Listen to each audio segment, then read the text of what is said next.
Hello, everyone, and welcome back to another episode of the SempreMilan podcast. I'm your host, Ollie Fisher, joined once again by Maddie, who's in the second slot today with AJ's absence. Got bumped up a slot. Feeling important. We have the sir. CEO of the B team. Yes. Yeah, nice to be back, guys. One day I'll be in that middle slot, or maybe even the far left. Who knows? Head honcho. Yeah, maybe. You never know. Like the rotation strategy is going pretty well at the moment. We're doing it better than Pioli does because last week, by virtue of the fact that I was in Chicago and Maddie couldn't make it either, we had AJ and Stefano doing a twosome for the first time. And now we've got 3 new guys. So that's 5 people across 2 weeks. So if you ever get bored of one of us, just know that they'll probably not be here next week. If you can hear me sounding not as crisp and as energetic as usual, I'm loaded up on medication and stuff at the moment. I caught the yank bug while I was in Chicago for like the second half of the week. I was completely wiped out, really struggling. It might have been COVID, but I was not going to take a test to prove it. So I just say I had the flu, and I'm shrugging it off at the moment. So yeah, apologies if I sound a little bit ropey. Perhaps it's, to my blessing that we don't have 4 games or anything to talk about this week. We're just in the second week of the international break, so we'll go through what some of our players have been doing. Then, of course, we have the Juventus game to preview, which is another big game inside our first 10. We know what our daunting schedule has been like, and a couple of talking points and some questions to go through. So it'll still be a wall-to-wall action-packed episode for you guys. We start with the internationals. I'm just going to put it under talking points to begin this episode. Some of the internationals that have been going on. Now, international football divides us all. Some people think there's too much of it, especially too much of it that is meaningless, and I tend to be more on that side. But there were some interesting things that have happened to our players during this break. The first one that I thought was interesting, although he hasn't played, is that Krunic got called up by Bosnia. He's been injured for like the last 3 or 4 weeks, as we know. He's missed important games for us. Did he play? He did not play, no. He obviously, the time we're recording this on the Monday afternoon, most of the countries have only played one of their 2 games. So we'll see if some of these, if he features, for example, in the second game. He didn't play in the first game, but the coach was asked about why he's called Krunic up, because he's not played for Milan for the last few games. We've obviously played Adli and Reinders in that defensive midfield spot. And he said, because the information we have is that he might be able to play, which is a fair enough answer, I suppose. But I will be a bit pissed off if he does take part in the second game, because we were led to believe, he might not even make it back for the Juve game, although reports on that front are a bit more optimistic now. Moving on, then, we start with a goal for Christian Pulisic. Everything he touches turns to gold. Maddie, did you watch this one? No, I didn't. You love an international friend. We were over at my sister's house celebrating Jude's first birthday, and I could not find their remote. So we didn't turn on the TV. But I was excited when I saw it was 1-0, and then I looked back and it was 3-1. Pulisic scored a wonder goal. I did see it afterwards, but we still lost, and Greg Berhalter sucks. So, yeah, I've seen a few Berhalter out shouts after that, and I'm thinking surely a game against Germany in a friendly isn't what you're measuring yourself with. Or do people really think he just plays very unattractive football? And he plays for like 1-0 wins, right? He doesn't, and you can't do that. He's also only won against 2 European teams, being Bosnia and not Yugoslavia. They don't even exist anymore. I forgot the other one. Yeah, so maybe I've always said that about the USA. It's like it is easy to get hype when you're putting all these teams to the sword in the confederation that you guys play in, but then when play some actual tougher tests, friendlies, major tournaments, that kind of thing, it's always a bigger indication. We play well against South American teams. Like, we tend to play well against them. I don't know what it is about European opponents. I think it's just our manager doesn't he is not a good manager. The players love him though, so I don't know. Berhalter out then. Or move him to like a player liaison officer role or something like that. But delighted for Pulisic anyway, because he played on the left, I believe, or at least his goal came from the left. We cut inside onto his right foot and curled it. Not quite into the top corner, but you know, 3/4 of the way up the net. It was an absolutely gorgeous goal. Great to see. And for him to even take that shot on, let alone score it, execute it perfectly, shows the level of confidence that he's playing with right now. And we need that to continue. I'd be more worried if he passed up that shot and you know, gave it to a teammate or whatever. But as we know, since his summer move to Milan, he's become a consistent starter. He has 4 goals, the most recent one being a massive one inside the last 5 minutes against Genoa to earn all 3 points. The other goals have been important too. Pulisic, new lease of life. Lorenzo, early candidate for signing of the season? Yeah, definitely. I think he's been wicked. That goal, I just want to say, I only saw it the other day. What a fit. Not only was the finish fantastic, I mean, we're talking against Ter Stegen. I know it's a friendly, but he is one of the best keepers in the world. We can't forget that. But the run into space, I mean, he attacked that space so well. A burst of speed. It was fantastic. Yeah, he's been on fire. I was saying to a friend the other day that if we can get even sort of 50 to 60% of his Dortmund form back to what he is at Milan, then we're on to an absolute winner. But it seems like obviously he's matured anyway, so he's going to be a much more rounded player. But yeah, he's been absolutely brilliant. What is it? 4 goal contributions in 8 games or so in total, isn't it? So definitely got 4 goals. I think a couple, maybe too. Maybe he's on 6 there. I mean, he's been wicked. Yeah. I think I'm going to AJ 4 goals, 1 assist. 4 goals, 1 assist. Okay, 5 and 8. 5 and 8, which is still brilliant. We've heard that fantastic. A lot. Yeah, like it's a fantastic rate. It's like it's. You would have told us that at the beginning of the season, half of the team or half of the 75% of the fans would be like, no, and then the other 25% are just delusional Pulisic fans who would have said absolutely. Yeah, AJ. Yeah, AJ. But no, he's been really good. He's been a delight to watch. In fairness, that's been used a lot as well as that line of sort of getting him back to his Dortmund form. And if you look at the numbers that he put up at Dortmund, he was never actually really prolific. When you consider that he's currently on pace to score, 16, 17 goals this season in the league. Now, we don't expect him to keep up this pace. I think it would be unreasonable to expect him to score, 4 in 8 for the remainder of the season.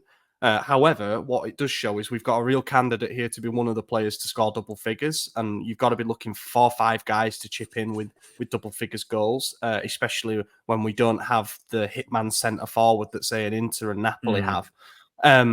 But yeah, that is the point, though, with getting him back to his Dortmund form. It's not necessarily about his output. It's about his confidence levels and how comfortable he feels in the system, how valued by the coach. And so far, so good. Like, going into the season, I think we mentioned it on here, it seemed that Leao and Pulisic as wingers could be really complementary because of the way one of them's so direct and he's always looking for that match-winning play. And then Pulisic, on the other hand, he's the one who's going to pick his head up and wait and look to make the right decision. And in actual fact, it's been Pulisic has been the more prolific one and the one who's been scoring goals, leading to points. And long may it continue. So it was good to see that. Speaking of Leao, he seems to have that Portugal starting spot now, or at least he started again for them in a 3-2 win over Slovakia. I'm just looking here to see how many minutes he got. He got 65 before he was replaced by João Felix, but he started over João Felix. So twice, yeah. So there you go. I think we're starting to see the signs there. They won 3-2 in the end, but he didn't manage a goal or an assist, which is a bit of a shame. Then we've got on the list Tomori. Yes. Finally, Fit gets a start with 3 lions on his chest. We've been crying out for this for some time, especially me as was it a meaningful game? My sins. It was a friendly against Australia, so no is the answer to that. However, England have got problems at centre back at the moment. They've got injuries, so I don't think he would start if everybody is fit. He started alongside Levi Colwill though, And for those who don't follow the Premier League, there's a really interesting story in that both are Cobham graduates, both came through the academy at Chelsea. Both of them had loan spells in the Championship as well. Tomori spent time at Hull City and Derby. Colwill spent time at Huddersfield Town, where he made a name for himself. So I was personally buzzing to see them two start together at centre-back. It was like everything, all my biggest dreams come true at once. And they kept a clean sheet and he looked pretty solid, albeit Australia are shite. They didn't really have much going up front. Yeah, I think that game was it was whatever. The game tomorrow is the big one for both Italy and England, and that if he starts, which he should, I mean, he's playing against Italy, he knows the opposition well. Then that will be a sign that he's given Southgate's given him trust. But let's be honest, I don't think he'll start tomorrow in any way. It's a must-win game for both teams because it means automatic qualification. If I'm right in saying that, the winning team. Yeah, if either team wins, I mean, for England they can probably afford one more slip up, but for Italy, if they were to win, then yeah, it would mean Ukraine pretty much can't catch either of us. I mean, our last 3 games, we've got 2 against North Macedonia and 1 against Malta, so should be fine. But yeah, Italy really need a result because otherwise it opens the door again. And I think they might get one, to be honest, because we can never beat Italy in anything apart from away earlier in the thing when Retegui scored. Yeah, they've been all right. Just no Milan players, but they've actually. Oh, well, Bonaventura, I'm counting him as a Milan player. I know he's not, but just for Italy's purposes. Yeah. No, I'm actually going. I got a ticket for it, so I'm hoping I'm a bit better for it, Nice. and I'm going to go Wembley and see. And I haven't seen, like, normally a couple of the reports for the major newspapers will come out with a predicted team, but it's usually the evening before the game, and we're not quite there yet. So I have no idea if Tomori is expected to start this. However, if Southgate stays true to what he's been saying recently about picking players based on form, and we know he's gone against that in the past, but he picked Tomori for the last game. So then Tomori should get the nod over Maguire, for example. Or he might go with Colwill alongside Stones, who is a more natural left-sided player. We'll have to wait and see on that one. But it does make sense to play Tomori against players that he has faced multiple times in the past domestically. So we'll wait and see if Southgate needs to get fired. Won't happen. Yeah, it means he won't start. It won't happen. But it won't let's hope for an interesting game regardless on that front. Netherlands v France towards the back end of last month. There were 4 players for Milan fans to be watching over. Tijani Reinders got his first full competitive start for the Netherlands, which was fantastic to see.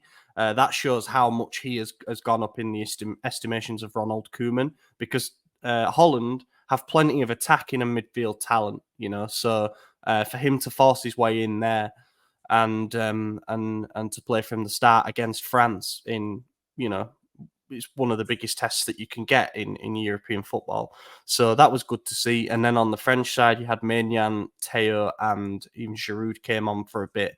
France ended up winning that game, and they have now qualified for Euro 2024, having won 6 out of 6. So they're plain sailing. Happy days. And the last thing that I've got down here is Kier. He got his 129th cap for Denmark, which equals Peter Schmeichel, who holds the record for the most international caps for Denmark. So he's going to move into outright number 1 very shortly. And good to see him getting minutes under his belt, because you don't know when we might need him. It's good to keep him in match rhythm, albeit they've got a pretty crap group, to be honest. So yeah, that's where we're at with international business, and we'll wait and see what happens over the next 24, 36 hours-ish with the remaining games to come. Let's hope no injuries, because we have got some big games to come. Speaking of which, we move on to the Juventus preview. First game back after the break is on Sunday night at San Siro. It's already been determined a sellout, which is good. It means we'll have been above 70,000 attendance for every single game this season. Our record against Juventus in recent years has massively upturned. I mean, I remember when, from like the early 2010s through until around about 3 or 4 years ago, if we were playing Juventus at home, it was just whether they were going to win 1-0 or 2-0. Like, that was it. They came and they routinely beat us, and we could never get anything going from an attacking point of view, it seemed. But then things turned with that 4-2 comeback win in the COVID era when it was in front of no fans. We went 2-0 down in that, scored 4 goals to come back and win. And from there on, it feels like we've kind of had their number, to be honest. Is that when Rebic got a brace? He definitely, it was. It was the first outside goal. the box goal with him, definitely.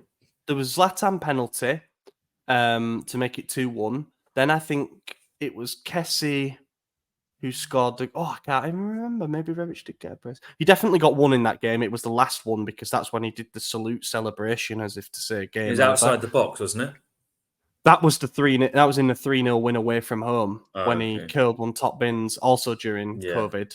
Yeah, Tomori scored in that one. Tomori's another player who scored multiple goals against Juve, so let's have another one. Ideally, it was Ibra, Kessie, Leao, Rebic. That's it. Yeah. So the Leao goal was really weird. He rolled it in at the near post through a few bodies. But yeah, that seemed to be the game that turned things around for us.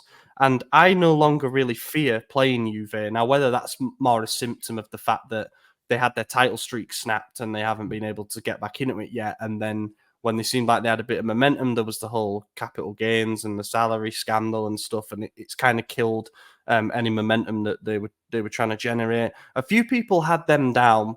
I don't know how you two feel about this. A few people had them down as serious title challenges for this season because of the absence of European competition. And that meaning that they generally are going to play one game a week. They have started the season. They're in and around. Like, they're not a million miles off. And in actual fact, they did leapfrog us at one point. But results like conceding 4 against Sassuolo and stuff, I just don't think they're quite there for me yet. No. I feel like they're very hot and cold. Mm. You know, they just have not really they're not as I guess intimidating to play against as they once were. They're trying to figure out how to spend money correctly and not cheat. Something that they haven't had to do because they've been winning the league, so they've been top dog. They've been getting Champions League, right? They didn't get Champions League last year, so they got no European revenue. And it's kind of showing in the mindset of the players that they have and the skill of the players. So, I'm probably in the minority here because I actually have them down as winning Scudetto with us. It's a toss-up still. The reason I say that is because I'm probably opposite to you, Ollie, whereas you think obviously Inter are by and large the strongest team in the league. I categorically don't think that they are at all. I think they're incredible. They are so good at what they do, but they are the definition of a one-dimensional team. I think when any team can play against their system, they often play better than them. You've seen it in the Champions League recently. And I think their numbers are stat padded against a lot of the weaker sides. With that being said, Juve, on the other hand, although a completely stat padded against weaker sides like us. yeah. Well, rather that than drop points as we have been doing. But like you said, Maddie, I completely agree with you. Juve are hot and cold, but I just cannot get past how much of an advantage it is to have only league football. It is such an advantage, especially when you get into the congested period that we're in, the congested period in the sort of the springtime. It's a huge advantage that all Juve need to do is just beat the other teams. They don't even need to beat the top teams, as in, I say the top teams being probably Inter, Milan. They don't need to. They just need to beat the other teams, but they're hot and cold. So, yeah, I just think the opposite to you, Ollie. I think that Inter are very beatable. I do. I know that they thrashed us, but they're the only team. We're the only team that have, lost. Sort of, we're the only team that have had them as a loss. So, yeah, I don't know. Yeah.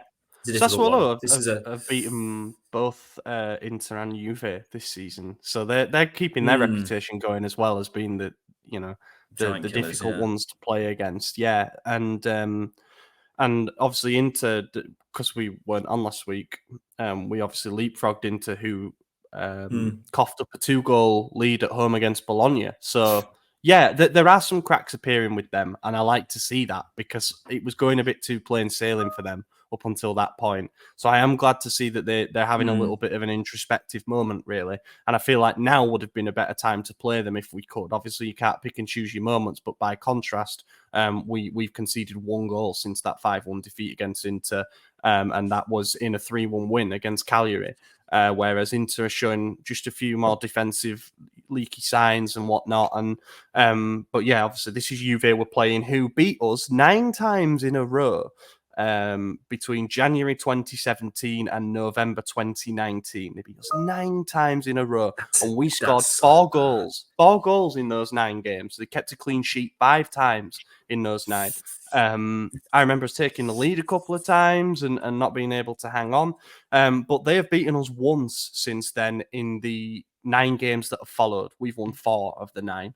So for Juve to go 1 win in 9 against us, and if you remember, that win that they did get was the 3-1 at San Siro when Calabria played in midfield because we didn't have any players, and we equalised in that game. So it shows that things have flipped a little bit in that sense, and we like to see that. Obviously, we did the double over them last season, which was massive, the 2-0 home victory, and then the Giroud winner away from home. First time that we've done the double over them since 2009-10, when we beat them 3-0 home and away. So, yeah, as I said, the tide has kind of turned in this rivalry, and it is still a rivalry. I mean, do you two hate Inter more than Juve or vice versa? Personally, I hate Inter more. I have, what's the word? I have more respect for Inter in a way because I think Juve are a massive cheating club, but I don't like Inter's the way they carry themselves. They carry themselves as if they're a bigger, more important club in Milan than Milan are, and I just think that categorically isn't true. You just see it through everything they do from their transfer business historically. They've always tried to sign players off the back that we've tried to sign. That they are just almost in a lot of respects that they are. We did it for years. But Juve obviously cheat. I also prefer Juve's players historically, also from an Italy point of view. They've had some really important players. But yeah, that's mine. I think I hate Inter more, but you guys come across probably more Inter and Juve fans than I do. There's not a lot of Serie A fans around here. So I don't interact with many of them to get underneath my skin, where Liverpool, United, there's a lot of those and they get under my skin, So that's where my hatred comes from. What? So I was just going to say, I reckon it's, I don't come across any because I would imagine there's more Italians in obtusely in America than they are in this country. I don't know. Potentially. Yeah. Right. I mean, in Metro Detroit, right? I'm not on the East Coast. Yeah, so, fair enough. Or Chicago. Do you know what? Chicago surprised me how big the Italian community is there. Huge, it is huge. A lot of Italian restaurants, and I really wanted to go to Milan Club Chicago. So if anyone from there is listening, I do apologise that I wasn't able to make it along to that. I would have done, but it was the day after we arrived, and I honestly didn't think I was going to make the game because it was an earlier kickoff and jet lag and shit. But did manage to catch the Genoa game just in the hotel room while nodding off a little bit. But yeah, I was surprised by the number of Italian restaurants, bars, etc., and obvious communities in Chicago. So I think that there probably is a larger portion that migrated over to the States, but there's still stuff like Interclub London, even a Roma Club London. So you still get rats. There's plenty of rats in London. That's all I'll say. But yeah, personally speaking, it used to be Juve without a doubt. It used to be Juventus when they were winning the league year after year, because it felt like Milan and Inter, not just because of the cohabitants of the same city, it just felt like we had kind of a shared struggle. It was right, how do we overthrow these bastards? They're winning league title after league title with dominant teams, and they're going far in Europe without ever capturing the elusive crown. But how do we stop this from happening? And then when it was them that won it first, the collective thing kind of went out of it, and it became a stick to beat us with. Oh, we got 19, you've got 18. And I think that's when the rivalry soured, was when it became a battle between us two for the title. And then obviously we've had stuff like the Scudetto season we won, and we rubbed it right in Inter's face because they fumbled the bag in that Bologna game. Then stuff like the Champions League semi-final and the recent derbies have been so one-sided that's added a bit of toxicity to it. And now I think the game means more in general. And then you've got the added derby flavour to it that I just think at the moment, I despise Inter. But I don't like what Juve stand for as the establishment club, as the cheating, corrupt. Historically, like that's not an allegation; it has been proven. It's fact. I'm not a big fan of them, and I also don't like the casual element to them because like they've got such a big following in the south of Italy, and it's kind of like the Man United fans you get all over Essex and stuff. It's like, oh, you're just latching on to a. Whereas I think that Northern Italy is still the hotbed for both Milan clubs. That's actually a really good point. I think, the sort of changing is probably actually a more accurate, critical reflection on that rivalry. But I just don't know how Inter carry themselves. That's the issue I have. Yeah, that as well. I will At least say Juve that, deserve to be big, in a sense, corruption or not, they are huge. Yeah, well, they got that way because of corruption. Well, that's fair. That is fair.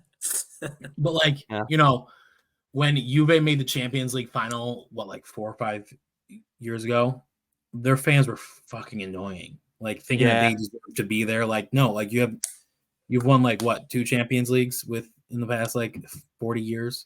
And they're like the domestic Manchester United.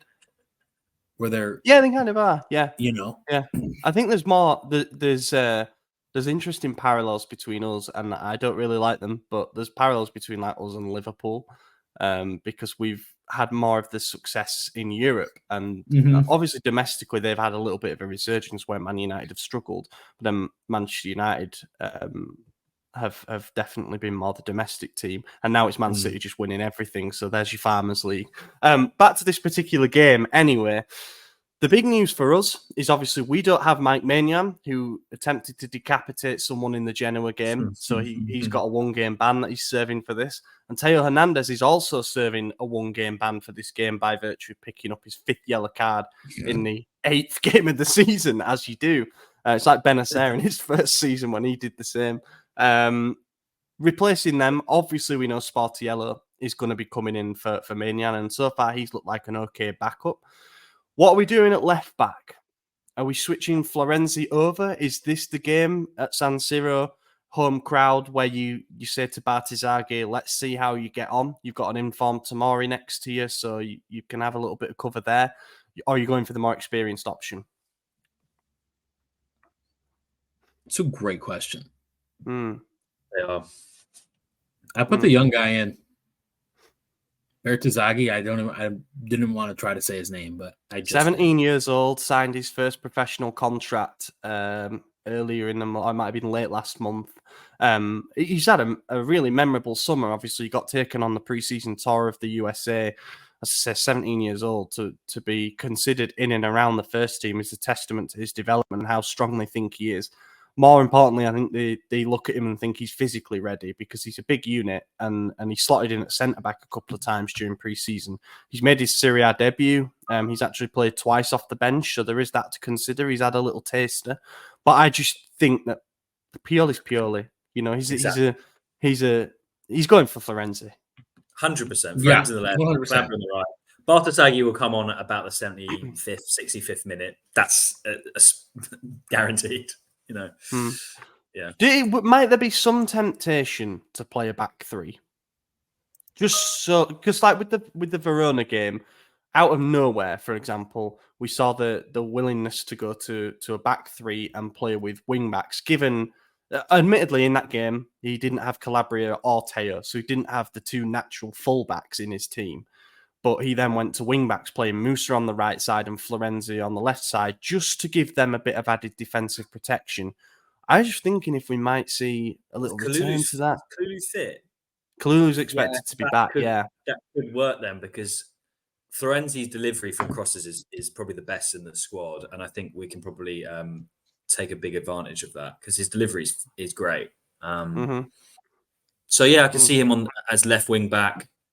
Calabria right wing back, Kalulu, Tomori, Chow. Yeah, I mean, we're in a 3-5-2 now. 3-4-3, 3-5, Yeah. something like that. I think the thing you need to keep unchanged is the front three. You know, it needs to be Leao, Giroud, Pulisic for now, because those are your three most. Well, I don't want to say Giroud's in form, but you know he does still have the most goals to his name. That's a little padded stat, kind of like a Juve trophy count. Penalties. Yeah. Like yeah. So I think you need to keep that front three together, and then Verona. I think maybe the opponent was something that factored into it, but seeing the willingness to play just the two in midfield and say that'll be enough protection for the back three, it proved to be the case. But Verona are not Juve. However, there has been some news that's come out in the last 2 hours which may influence our selection choices and how we think about this game. Di Marzio, among other sources, is saying that both Vlahovic and Chiesa are not expected to play.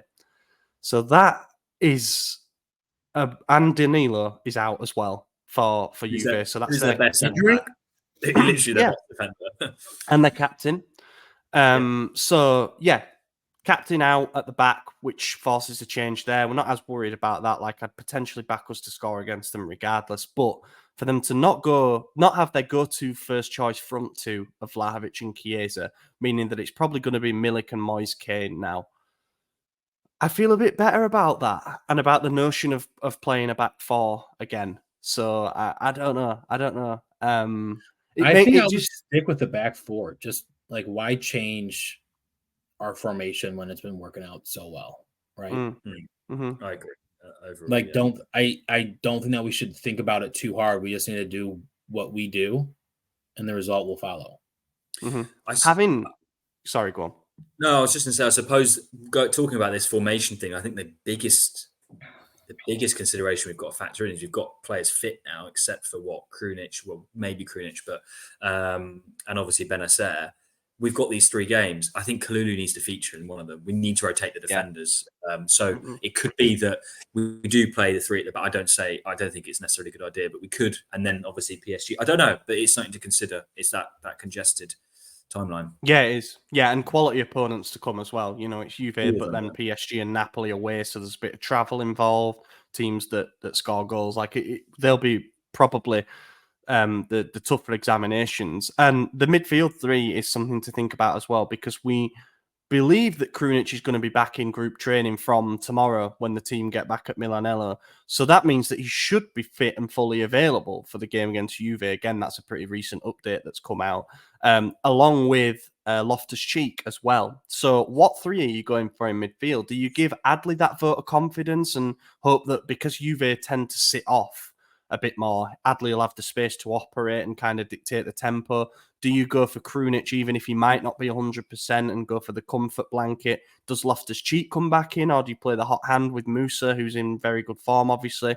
Reinder's obvious to keep his spot. Like, where are we going with this? Go on, Maddie. What's your thoughts? I spaced out on that line. But middle 3, I go Musa, Reinders. Is RLC back or Loftus-Cheek? Should be, yeah. Loftus-Cheek. I think that Krunic served a purpose at the beginning of the season, right?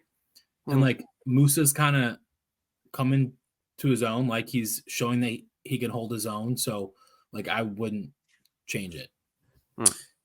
So I come with a completely different angle. I think that Pioli loves Krunic so much, he will want Krunic fit 100% for PSG.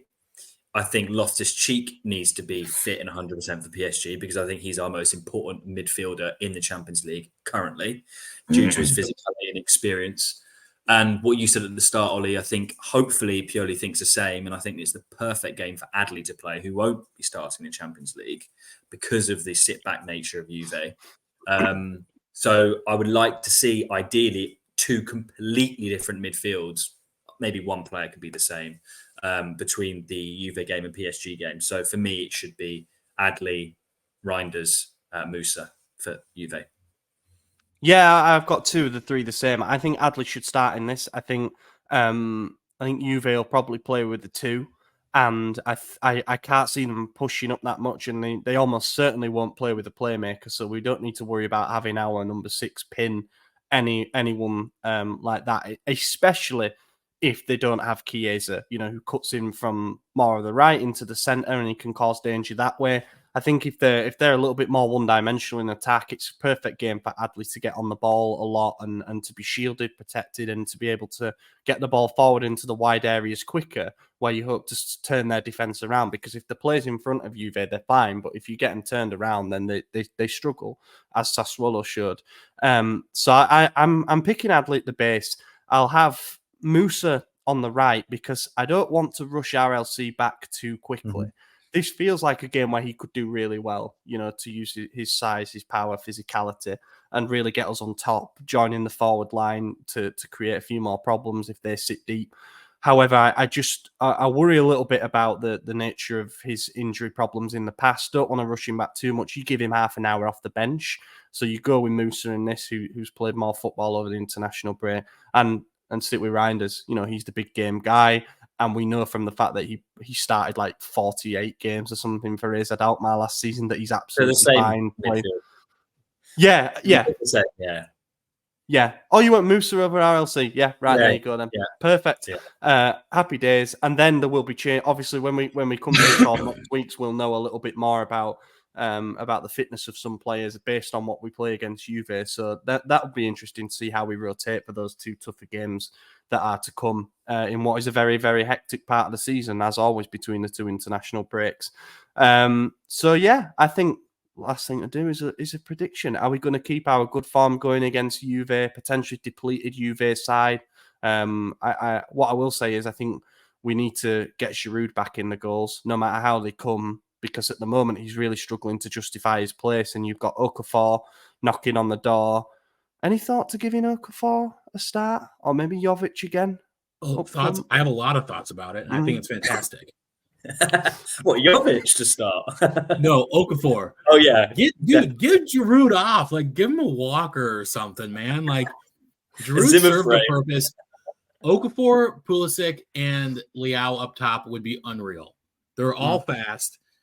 They're all creative. Like, the runs in from behind, like, it'll just be beautiful. It's a FIFA team. Like Lorenzo has been preaching all game or all podcast. Pioli has his players: Florenzi, Krunic, Giroud. They're like his untouchables, right? I don't know why. And you know what?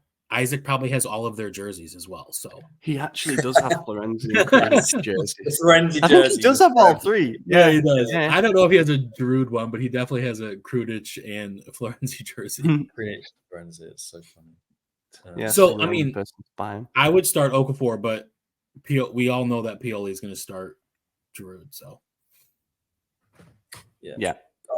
I have less. Are we talking prediction, Maddie? What was your score? 3-0 Milan. Yeah, I like that. I have faith in Sportiello. Like he showed that he can play right and do well. So yeah, I agree with that. I'm completely going to contradict myself by saying Juve obviously the Scudetto favourites, give or take. I just think that I want to justify that again. I just think the season's very long. You don't know what's going to happen in Europe.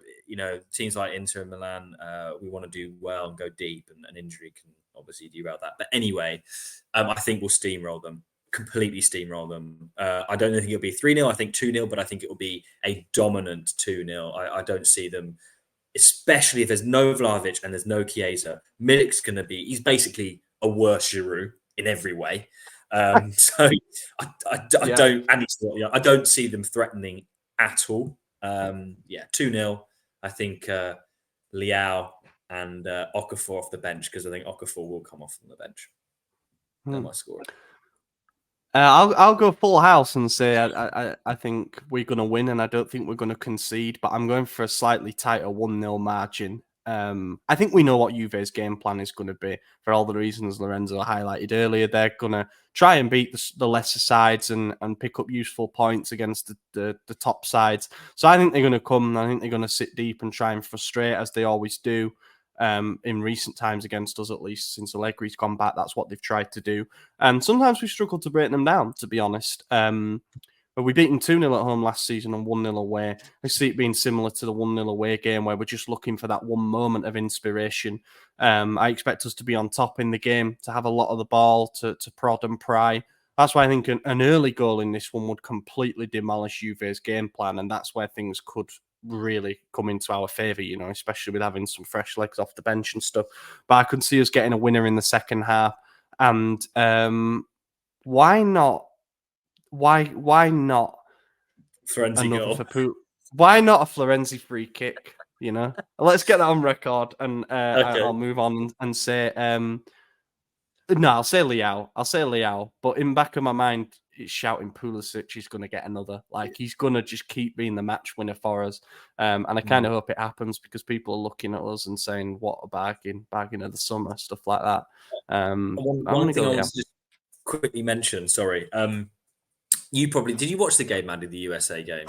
You might have watched it, Ollie, because you were there. But I think it was Timothy Weah, because he'll be playing, won't he, for Juve? He embraced Pulisic first. So I think that's interesting because obviously, there should be a bit of a rivalry there. Juve.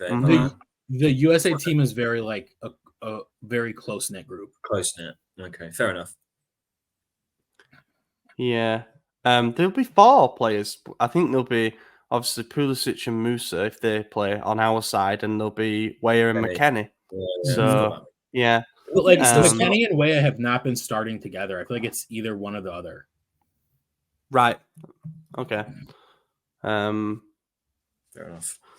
Yeah. So that's Juve. Let's hope that we resume after the break in the best possible way and get some more confidence and momentum going into another 2 tough games that'll follow after that.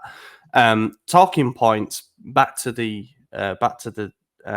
Mercato rumours that have been they've been put on pause for a little while. Once the window shuts, you get a few weeks of peace, and then next thing you know, you're closer to January than you are to the end of the window. So they come around again.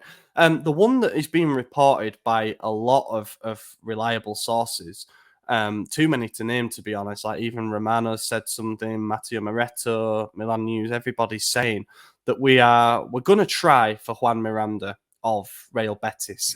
Some are saying that we're going to try get him early in January and that there's a bit of budget left allocated to go out and get him. And others are saying that we're going to try and get him on a pre-contract for June. Now, the other interested club is Barcelona. Where do we stand on this, boys? Would you go for another left-back as early as January, perhaps a small financial outlay for a player whose deal expires at the end of the season, and then you can maybe loan Batazagi out and take some of the pressure off Teo and take some of the pressure off Florenzi having to switch to the other side? Or do you wait? Do you get a player on a free ahead of a new season so they got more time to bed in? You stick with your existing options, or you use the money elsewhere in January? What do you think of the Miranda rumours? I've never seen the guy play, I'll be totally honest, but he's clearly pretty highly rated, and he's clearly playing hardball over his contract because he thinks he can maybe get a better offer elsewhere. But he's 23, he's got plenty of La Liga experience. He has actually played for the senior Spain team, albeit it was 2 years ago. So I quite like the mould of player for a backup, but I'm not sure about January. I think it depends on where we're at in January, right? And how Teo is. If Teo gets another 5 red cards or yellow red cards, if he gets another 5 yellow cards, you're gonna want to, look at a good backup. Jerry wants to win now, right? He doesn't want to win next season. He wants to win this season. So, if the Scudetto race is as close as it is now, you might see the investment. If we're taking off, you might not. My dog has to go outside, so I'm going to be right back. Yeah, those are fair enough. Yeah.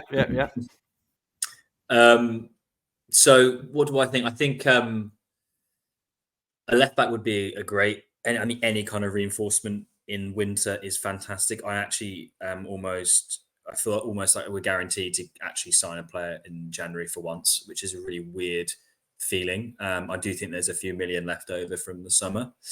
I just think that it's less important. I mean, we need a central defender. We do need a fullback, but we need goals more than that. So if we had a few £1 million, I don't think Taremi is the answer. But I genuinely think we need goals. Giroud, I think it's real push time for Giroud now because we've got how many more games until the January transfer window? 8? Oof, good 10? question. Yeah, maybe around that. Yeah. Say 10, right?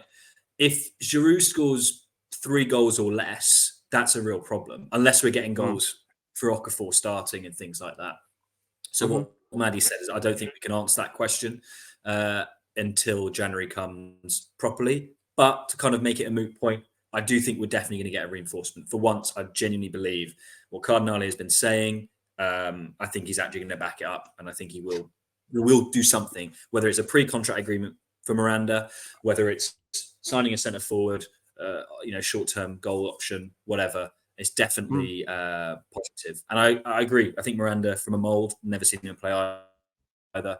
Seems like a decent pickup at 23. Yeah. I agree with you. I think the biggest priority should be to fix what we tried until the end of the window to fix, and that would be to sign a centre forward that guarantees you more goals than what Luka Jovic can. And we haven't really seen what Jovic can do yet because he's not at 100%, admittedly. But I don't think he's going to be the answer to all those problems. But I also think that the next investment that we make in a striker has to be a big one. I don't think it can be another stopgap. And then you start thinking, can you get value for a player in January?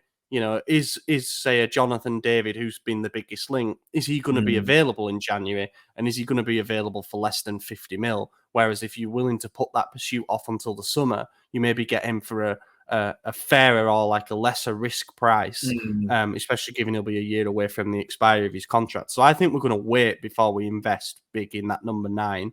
But we've been waiting for years now. So it needs to happen at some point, like 100%. The left back thing, I agree. It's circumstantial. Like, we need to see where we're at. We're probably going to see a couple more times where Teo doesn't start games. And then we'll learn a bit more about whether Florenzi is reliable switching over to that side. We may even learn about if there's more trust in Bartesaghi than what we think. If there isn't, then I think that Pioli might have a word and say, just get on the phone to Betis and see if they'll accept a few million, rather than losing him for free the next summer. And then maybe you think that's a good opportunity that you need to seize. You've addressed an obvious gap in the squad without making a massive financial outlay to do it. Aside from that, I don't think you're going to get good value for a centre-back who can push to be a starter or third choice either. So I think you really are looking at, especially as a club that doesn't tend to do big business in January. We've seen that even since we switched to the American ownership. I don't expect us to be going out and splashing loads of money, even if we've got that 18 million that we'd agreed for Taremi. I think that will just be pushed further along and will probably be put towards the bigger investment for a striker. So I think it's a case of watch this space for Miranda. Both Matteo Moretto and Romano said that we're looking at it more for June than for January. So I do think that we'll try and get him on a free. Miranda, sorry.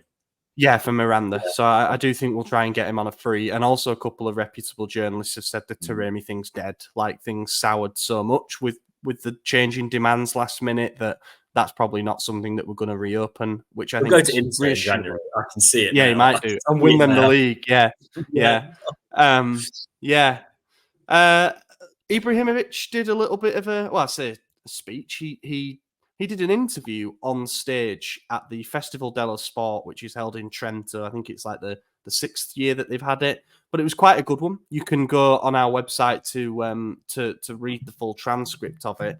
But he was asked about a number of different things. He was asked about the Balotelli-Lukaku beef. Sorry, not Balotelli-Lukaku. The Balotelli-Leao stupid comparisons about like attitude and stuff. Then about the beef between him and Lukaku. That was pretty good. And he was also asked about potentially returning to Milan. And he said, as part of a bigger paragraph of text, he said, let's see what happens if something happens. I had a few meetings with Milan, the boss, the other boss. Let's talk. Let's see where we get. It's time to get to know each other. That to me sounds like he's pretty open to the idea of coming back. But he did also say in amongst that he's only been retired for 3 and 4 months and he's enjoying the freedom and that he wants to wait before he makes a decision. I'm now thinking this is a matter of time rather than it's a when, not if kind of thing 100%. for when he comes back. And yeah, what role remains to be seen. Even Jerry's been talking about it at length, and I think when you've got the big boss at Milan talking about it in even some detail, even though he's not alluded to him joining, he's obviously just said it's up to him, etc., etc. There's definitely more there to it. But one thing I do want to say is, I'm sure some of you guys listening have heard the Piers Morgan interview or read even some of his books. Like AJ, I'm a massive Zlatan fan. He's one of my favorite players of all time. I think we're just waiting to create a role called the CEO of adrenaline because that's his favorite word. Yes, it is. Adrenaline. Yeah. I think I haven't read his book for a while. Read his I Am Zlatan book, one he released when he was at PSG. I actually love that book, and I must have forgotten. He uses the word adrenaline so much in the weirdest context. Pisses me off when it just doesn't really when we match create the up CEO to of what's adrenaline. going on. I hate to break it to you, but that book was actually shit. fake. Oh, yeah. Here we go. I know it was ghostwritten, but I liked it anyway. But he'll have had to sign it off. So in effect, those are sort of his words, and I do imagine him saying them. That's probably why they put them in the book because people are like, "Oh, you could definitely imagine him saying this, right?" Like, yeah. And then the follow-up book was called Adrenalina. Oh, stop that word, man! I can't. Yeah, it's strange. It actually annoys me. I love the man, but that just stop saying adrenaline. He's doing the media. Anyway, that's a good thing. He's doing the media tours now. Like he's doing the media rounds. He's doing his bit. So maybe he just had a few commitments that he needed to get out of the way, and then that's the beauty of us potentially creating a role for him is that he can join at any time. You know, if it were to be a New Year thing, right? You come in from January and you're around the squad and you're doing some ambassador stuff. That could be a really useful boost for us, and it's not necessarily something that's time sensitive. Like he has to come in at the start of a season. It's interesting to see that this keeps going, and as I say, I think it's a case of when and not if.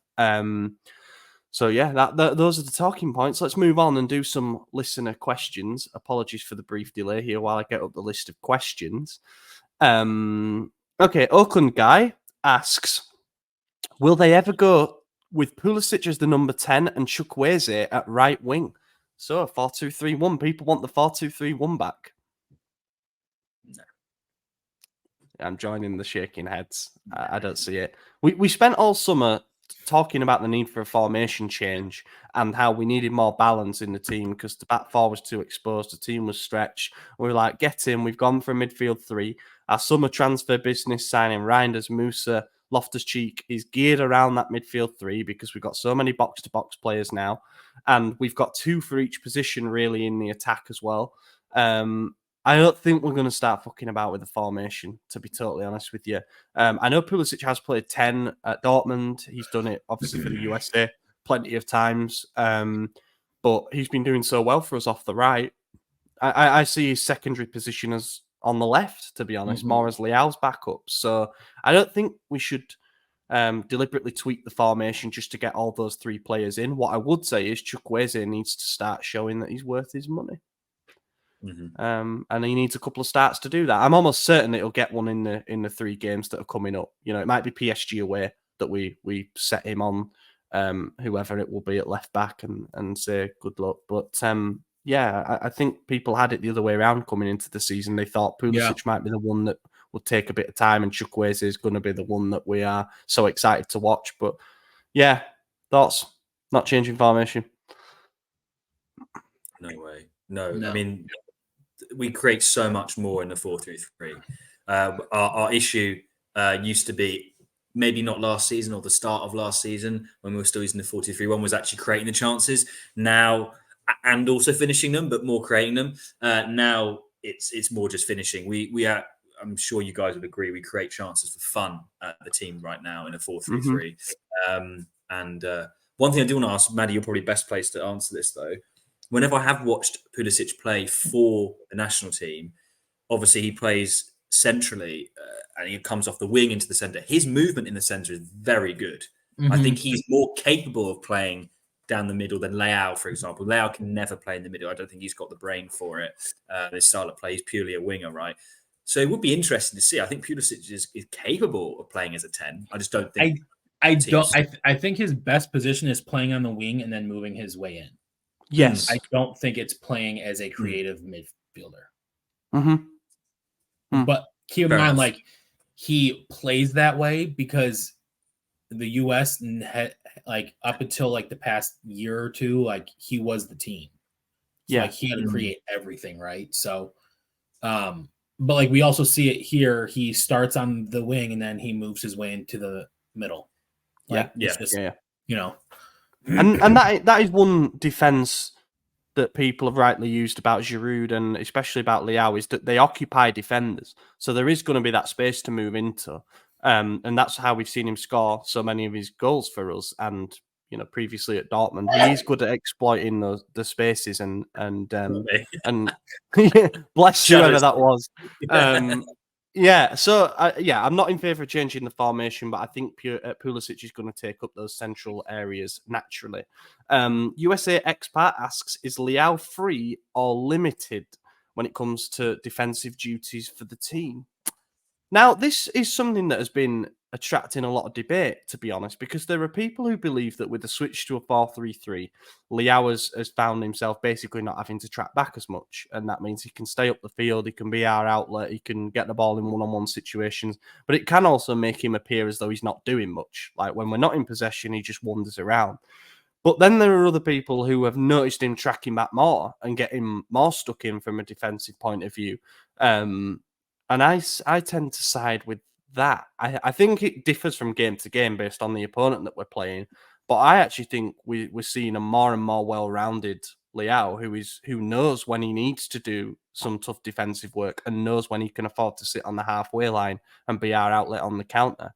I don't know what you boys think.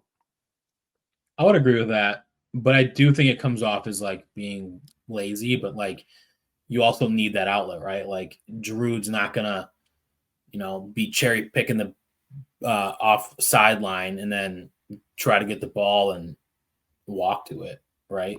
Like Leao's the fastest player on the pitch. So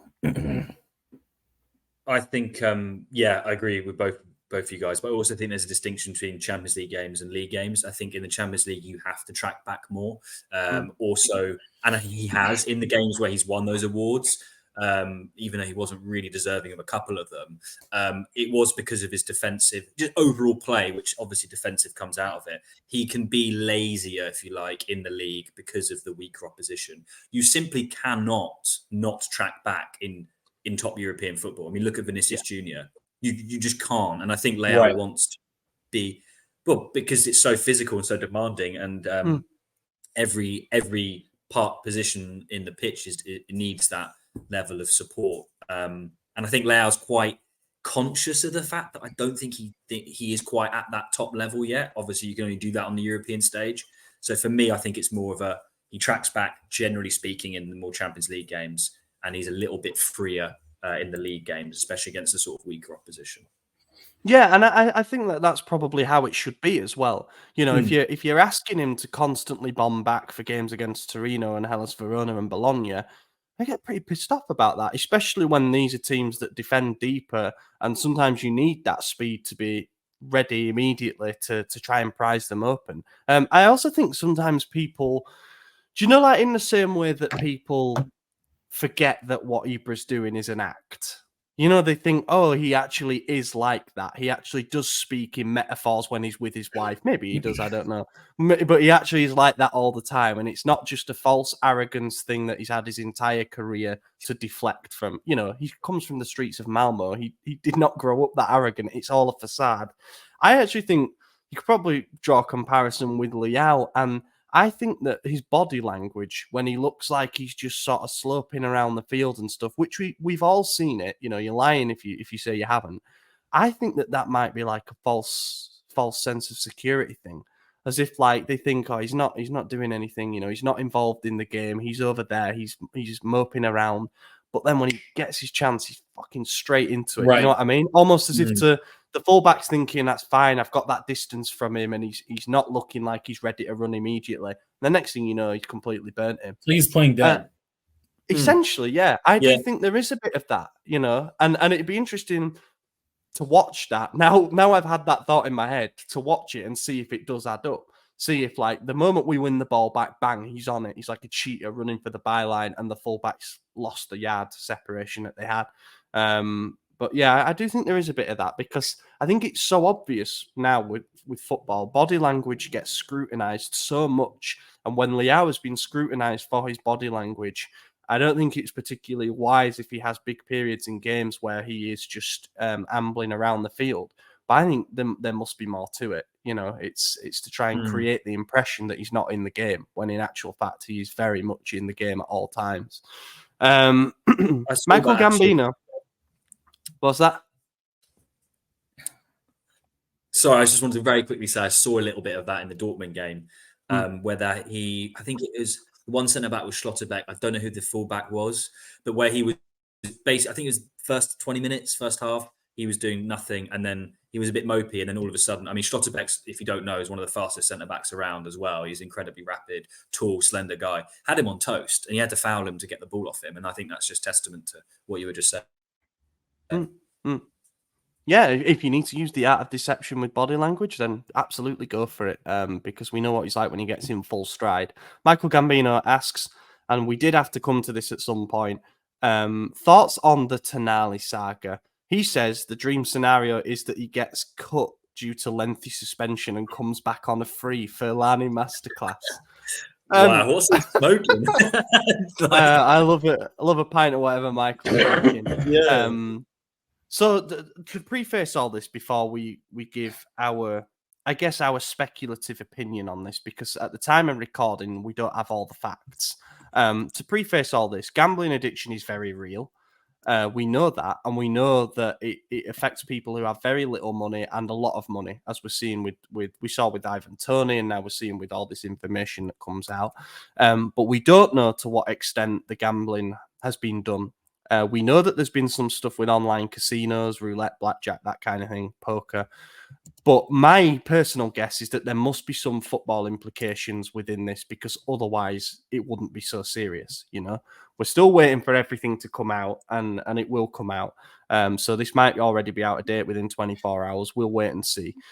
As for Tonali, and the notion that we got rid of him because we knew all this was coming out, that's bollocks. You know, we cannot. Yeah, that is ridiculously speculative and nonsense, because if we can do a background check, then so can Newcastle, who are paying 80 million to sign the guy. I think Pellegatti said it best. What knock on does this have on Milan? If Tonali is found to have bet on games involving Milan, versus if he has just been playing poker online, whatever, it should be nil. It should be nothing. Because he's not part of a big spot fixing, match fixing ring. You know, the worst thing that might have happened, we presume, is that, you know, he put a bet on a team. As far as we know, it's not us. So the implications go so far as, potentially, if he's found to have broken some regulations and he gets a ban from playing for Newcastle, you know, he gets a ban from playing Premier League or UEFA competitions, then we might miss out on some bonuses, some appearance, goal, assist bonuses. That is probably as far as it should go. That being said, it does draw once again to the surface a bigger issue within the sphere of football, which is how much exposure and how much reliance there is on the gambling industry, you know, sponsors and accessibility to it. There's both sides of the fence on this argument. You know, whether players should know better given the access to the knowledge that they have, or whether they are likely to know less because of how exposed to it they are. You know, there's arguments on both sides. But yeah, that was just a preface.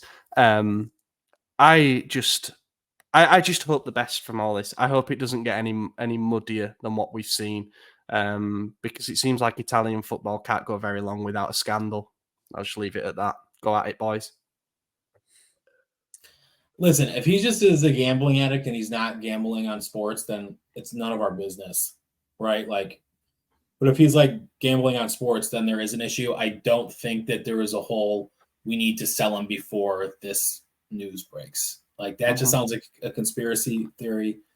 No, maybe like they're like, hey, he's gambling on, like, maybe like there's like a little Tweety bird in their ear, you know? When they're like, we need to sell Liao, Teo, or Tonali, you know, maybe like just play like a tiny factor, but I think that is very far-fetched. Yeah, I agree with that. I mean, there's obviously an iceberg here. There's a deeper problem of gambling and football, with them being huge contributors from funding and sponsorship, which is a huge grey area, and something that obviously is clearly affecting a lot of young players, like you said, with Ivan Toney. And now the only thing that worries me a little bit is the fact that Tonali is not the only one. You've got Tonali, Fagioli, and Zaniolo all involved, all Italian national team players, all around about the same age. That suggests to me that there could potentially be something under the surface that's a little bit less innocent than, I have a bit of a gambling problem, I need help. That's the only worrying part for me when you've got multiple parties involved. But generally, from a Milan perspective, it's not really our problem anymore. It's not really our issue. And I don't think in any way it will come back to bite us. But ultimately, let's hope for these young guys, because they are young people at the end of the day, that they get the help they need to obviously alleviate the problems that they have, because gambling addiction is no joke. But from a Milan perspective, I don't think we've got anything to worry about, to be perfectly honest. Yeah, well said. Couldn't say it any better than that. Final question comes from John Bonac, who asks, do you find it difficult to get tickets when you travel to Milan for games? The process of getting tickets 15 days before matches via public sale makes international travel difficult to plan. How did you find getting tickets when you went to the Lazio game, for example, Lorenzo? Annoyingly, I don't think I've got a panacea for the person asking the question, because it is, I think, unfortunately, by virtue of the fact, a bit up in the air. Me and Anthony managed to get one fairly early, but we already had a plan, so a holiday booked, and then the game was an addition. If you're kind of booking to go to a game, I think it's just last minute. That's just the nature of it, unfortunately. How easy is it? It's like going for any kind of ticket. I don't know how many concerts this person's kind of gone to. I kind of akin it to that. You know, you've got to be on there, got to try and get one early, especially if it's a big game, and then you try and get your best seats. I don't have any particular sort of hidden websites or anything like that you can use.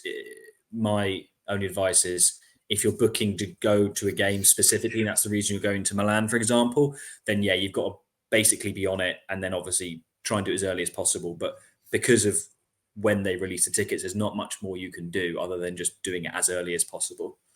There's also so much more to do in the city than just go to the game, right? So, like, absolutely. So, speaking from plenty of experience myself, I've been there so many times. You actually lived there. You lived there for a decade. No, but like, you know, I know that when we booked our trip to go see Everton play Liverpool, like, we booked it around that game.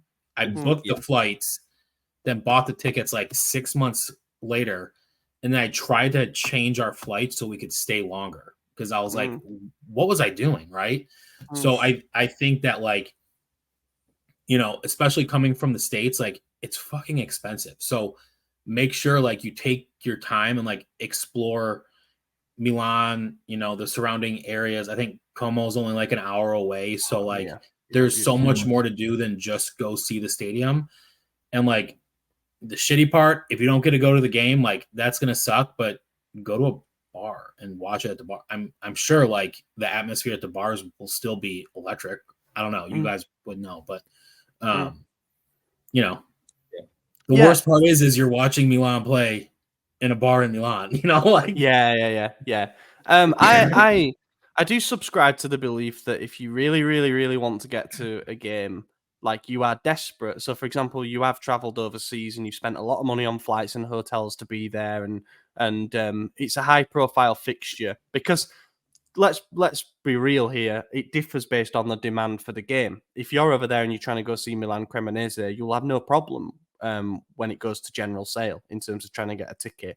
You will be fine to get one for a few days after. The game will probably, hopefully, still sell out, but you've got a bit more time before it does. Even the Juventus home game made it to general sale, but has now sold out. Speaking from experience on this one, because normally when I've been recently to San Siro, I've covered the game for the site, so I've been fortunate enough to have the media access. But me and the girlfriend Jordan are going to watch the PSG Champions League game, and I mistakenly presumed that we would be fine to log on the day after general sale starts because of the pricing of it. It's very, very high prices. Like the lowest price ticket is €90 in the third tier. The second tier stuff is like 130, 140. So I thought, based on how the Newcastle game sold, that was an earlier kickoff, but still, like, you look at the pricing, it took a while for it to sell over 65,000. I thought we'll be fine. We'll just log on, the day after general sale starts. Logged on and it was sold out. All the tickets gone. So we essentially fucked it. And the demand was way higher than what I expected. If I'd have been on it the day that general sale began, because it did go to general sale, I'd have joined the queue and would have probably had a selection of where to sit and stuff like that. So you've got to be on it timing wise. That's definitely one piece of advice if you're going for a high profile game. Be wary of buying from third parties. That is definitely something. I know that in American sport, we were having a discussion about this in the chat. I know that for like American sports and even for some games over here, they have an official third party seller, be it like StubHub or something like that.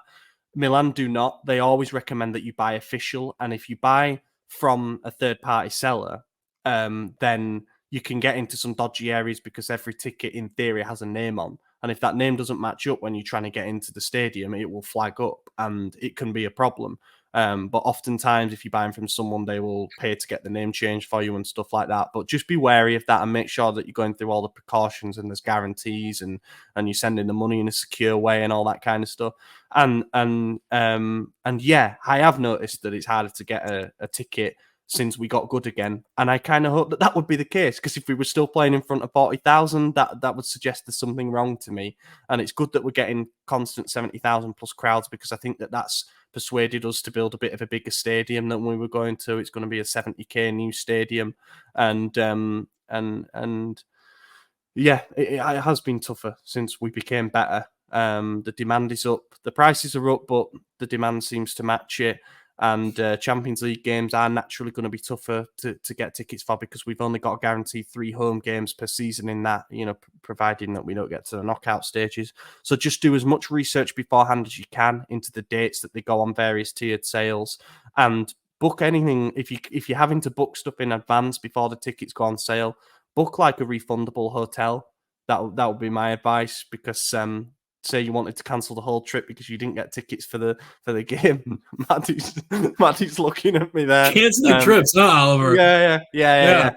But yeah, you can book there. a refundable hotel through booking.com, and then if things don't work out the way you want, you get the money back on that at least. But I know you can't necessarily do that with the flights. So I do sympathise with those travelling, especially over the ocean, to get to games. Book Delta. They are refundable, not American Airlines. Ask AJ. There you go. Wow. That was not a sponsored ad, by the way. But Delta, yeah, no. if you are listening, we're more than welcome. Do you know, we flew American Airlines to and from Chicago, and they're the best airline that I've ever flown with. They were really good. Yeah. We flew on one of them. We flew on one of them Dreamliners, the new Boeings, and well, they're maybe not that new anymore. But the legroom, I mean, I'm a big guy, but the legroom was fantastic. They had plug sockets in the seats in front here. They had really, really good recent in-flight entertainment. The food was genuinely nice. The service was annoying, though. Yeah, the adverts are annoying, yeah. But the staff really looked after you. They come in giving you complimentary stuff all the time. Like, you just get such bad experience. That's a normal flight in the United States. I don't know. I don't think it is. I've heard some bad reviews. Okay, maybe just when you pay for it. Like, we fly Delta everywhere we go, and like there's always plugs, there's always free stuff, there you go. How long Ryanair, you don't get that. But I do want to add that ticket conversations in the SempreMilan chat get heated. They do. Heated. Also, do you know what? That'd be a good topic for a bonus. because we get fired up about that coming from both sides, because I'm like very English in the football's for the working man, price exploitation shouldn't happen. And Maddie and AJ in particular are like, well, price it. How much will it cost you and Jordan all together to go to Milan PSG? Flight, hotel ticket. Rough estimate. £100. About 200, 250 quid each. Oh, yes, I'll say 5 to go to Monday Night Football 20 miles down the road against the Raiders for like decent seats, $300 each plus fees. Yeah. For Monday Night Football. But that's not like that. You shouldn't then say that should happen in Europe as well. We should be saying it should be better in America. Like sports should be more affordable for you guys rather than have it spread. But unfortunately, I was actually going to say this when we were talking about the stadium prices earlier. Guys listening, if you've not been to the San Siro before, or you've read about all the stadium stuff happening, we have American owners. You look at the Premier League, they are going to be the cheapest they are from now until 5 years. As soon as that new stadium is built, it will be double the price. I mean, you try and go to any Premier League game. There are a couple exceptions, but Arsenal, being a lot of my friends who support and go to the Emirates, it's extortionate. It's extortionate. That will be Milan in 2028 when this new stadium is built. I can guarantee that. So they've got a really, really fine balance to tread, because the Ultras still hold a lot of power. And if they shoot too high, then they will have protests on their hands. And then it's if they push back and say, I'm sorry, but this stadium needs paying for. We've built this stadium, it needs paying off. Or they say, we don't want to turn these guys against us. I don't know. That's going to be a whole other ball game. But I struggle to see how it can get higher than €135 for a when I went to in a Champions the Merseyside Derby, it was only $100 a ticket, which I was fine with paying. And we bought 6 tickets. I've got another example of this. Liverpool is cheap. To be fair, it's the only European game I've been to. So yeah. Liverpool is very much like a proud working class city, where if you try and rip the working people off, they will have a go back. As an example of this, we're playing 1 week from Saturday. Huddersfield are playing Leeds, and it's our big derby.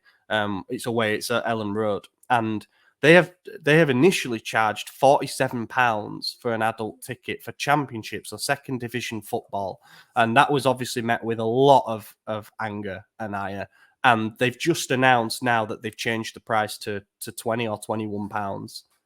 So fan power does still exist. Like, it can get shit done. Enough people complained that they dropped the price by over half. To go to Division 2 game here, it's $20. Yeah. But this is a big one. This is what they call Category A. It's a rivalry game, but £47 is where people drew the line, and they were like, "You're taking the piss out of us." So you're saying Detroit City versus London Town FC is not big? I thought you were taking the piss out of London for a second. No, I thought it was like London. A European small club coming over to play. So I think they're in Connecticut or something. Yeah. Right, well, boys, we'll wrap it up there. This has been a fun one. Thank you to everybody who listened. And thank you, as always, to our Substack founding members, Des, Windsor McGlynn, Ali Tareen, Tito Mac, Moritz Paulman, Joey Gawler, Kemin, MJ, and Max will be back with another bonus episode for you guys later on in the week. Looking forward to getting Serie A action back underway, hopefully with a win against Juve. Let us know your thoughts on what we've discussed this week and some questions for next week in the comments. I've been your host, Ollie Fisher. Find me on Twitter at Ollie Fisher. Maddie, cheers for joining. Yeah, I will say whenever Oliver goes, it's going to be a quick episode. It takes an hour and a half. I don't even know what we're on at the moment. It's been an hour and 20 minutes. Yeah, 180. Yeah. Yeah, no, Lorenzo, thanks for listening, guys. As you all buzzing to see us play on the weekend. Bored of international football. Bring it on. Yeah, agreed. Thank you very much for listening, everyone. We will catch you in a week's time. Gol! Ancora Teo! È una meraviglia! Il gol di Teo Hernandez da un'area all'altra! È una meraviglia! Senti il mio...